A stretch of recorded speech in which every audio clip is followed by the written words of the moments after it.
the Christ child appears in apparitions occasionally, and you can work with the Christ child as his own spirit. And he's very cheeky. I've not done much with him, but I've looked into him a little bit with reading. Okay, I'm listening to the Trans Folk Witches podcast, Becoming Our Lady. I couldn't find either of those pages here on TikTok, so if I find you after the fact, I'll tag you, bitch, but I'll send this video to you elsewhere. So follow them on Instagram. Also, pardon me, just working on my fitness, you know. So in this podcast, the host is talking about how God loves like a child, and then that was like a foray into the Christ child. And they commented that the Christ child is cheeky, and bitch, let's talk about it. I am a folk Catholic practitioner, and I come from a very long line of folk Catholics who all have carried devotions to the Santo Niño of Atocha for 5 generations. So he is cheeky. Baby Jesus is a trickster spirit. Not in the like, oh, he's not who he says he is, he's a demon tricking you. But trickster more like, you ask him for money and he makes you fall on the ground, and when you fall down and you turn your head to the side, you see there's like a $50 bill somewhere, and you're like, bitch, I asked you for $45 and you gave me a tip? That's the kind of trickster. I was actually talking to my mom about this the other day, and she tends to lean more on the Catholic side. And I was talking to her about the Santo Niño and how he likes alcohol, which is not something you traditionally associate with a child, but he's also a god, so...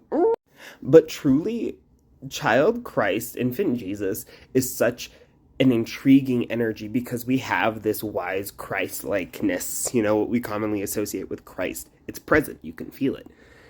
But it's like almost the afterthought.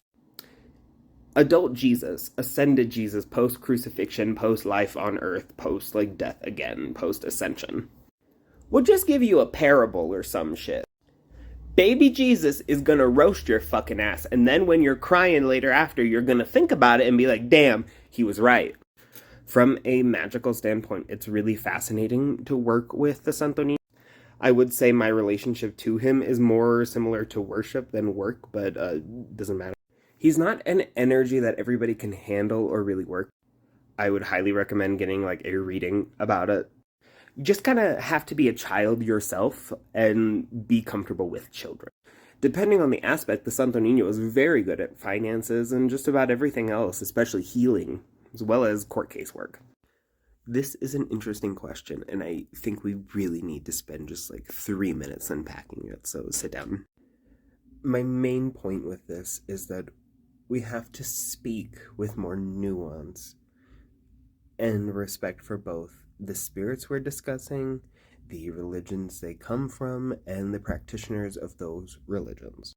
You would be correct to notice that there are commonalities as well as synchronizations between the Santo Niño in various forms in Elegua. However, you would be incorrect to say that they are the same. Not to mention dismissive of the history of enslaved people synchronizing their deities is slightly inaccurate, synchronizing their spirits with Catholic spirits as a form of survival. I don't think you have enough sympathy for that. There's not enough of an active acknowledgement of that process in this comment, or in the mentality behind the comment, which is really what we're addressing, right? To some people, they are similar. To some people, they are the same. And to some people, this is the most blasphemous statement you can make on both sides. For me, no, they're not the same. The Santo Niño is the Santo Niño and Elegua is Elegua. I don't work with him because I am not initiated into any ATRs, and that's not my business. However, you are correct to notice commonalities in their worship, and now I think those commonalities come from a greater mystery, but I don't think that can be really discussed on, TikTok or anything. So in the original video, I talked about how the Santo Niño is a trickster spirit, but is also very compassionate about how he sits at the crossroads, rules over destiny, court case work, money, and all this other stuff, especially health, which in some traditions Elegua covers those same things as well. Again, I say some because ATRs that work with Orisha or Loa are vast and very internally diverse. Similarly, I think it would be complete lie. Similarly, I think it would be a complete lie if I came on here and told you they had no connection whatsoever at all. Because the way I was taught to worship the Santo Niño and the cases in which he's invoked or his help is called upon are very much influenced by Elegua, by ATRs, and a cross cultural influence in Mexico during the colonial period. It doesn't help that Mexico spent so much time fixing the race that we have very little active understanding of our African ancestors, much less a respectful appreciation of their spiritual beliefs and influence. Damn, we gotta do a part two. Welcome to part two. So, we do have to talk about the lasting influence our African ancestors had on the collective understanding of spirits, spiritualism, and especially when it comes to their influences on things like modern day folk magic. The influence of ATRs and hoodoo would be fucking so difficult to deny or gloss over or completely fucking ignore because we literally cannot skip over. It's present in the most basic ritual correspondences. People using Van oil, even though they're not from a hoodoo practice, is a very, very common example. Another one, like we'll discuss here, are commonalities in worship for spirits that are syncretized but might not be syncretized for you. And I don't know, I'm not making any like statements on moral virtue or anything else like that. Simply talking about something that I have noticed for a very long time and I have spent years unpacking and researching and discussing and talking to other practitioners about the commonalities between African spirits, those of ATRs, and the lasting impression they had on the Catholic saints that they were synchronized with as, again, a tool of survival during enslavement. Because, like, some of that straight up just got left over and became a part of, like, our collective understanding of it. And I hope, at least because I wasn't there, that it originates from a, like, commonality and a sort of shaking hands of oppressed people trying their best to survive collectively in a very oppressive society. But regardless of the circumstances, we're here now, and I can notice that the way that I have been taught to worship the Santo Niño is very similar to the ways that Elegua is worshipped. Worship might also be an inaccurate word. We'll change that to veneration. Both in the purposes that they are venerated for, the needs that they are called upon to fulfill, as well as the types of offerings they are given, as well as the way they are approached in ritual or in possession. There are some specifics I just will not touch on here, but some surface level commonalities. They both sit at the crossroads. They both rule over destiny in some capacity. They both like their offerings of rum and cigars. They're both sort of tricksters with a sense of humor, but also deeply understanding and loving. They're the duality of elder and child together.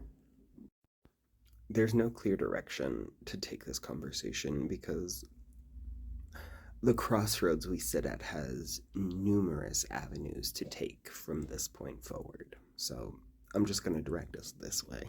For those of you in a folk magic practice that is influenced by Catholicism, things like saint work, saint veneration, know that a lot of the information you will come across online, in books, and in other forms of educational media will be heavily influenced, inspired by, or directly taken from the theology of ATRs, like the Yoruba religions, like Santeria or Ifa or Lukumi or 21 Divisiones or Haitian voodoo or African voodoo, you know, A lot of our basic understandings come from these religions, and whether we acknowledge it or not, their origins remain the same.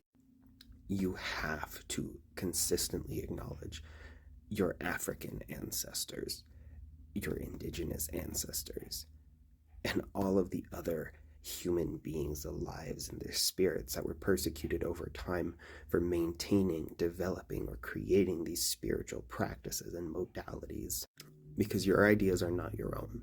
You do not live in a vacuum. Nothing you can think of is new or creative or unique.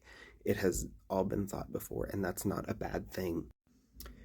We just have to spend more time acknowledging where we come from and truly critiquing some of the understandings we take for granted in spirituality, especially those of us on a new age spectrum, because most of us are on that spectrum.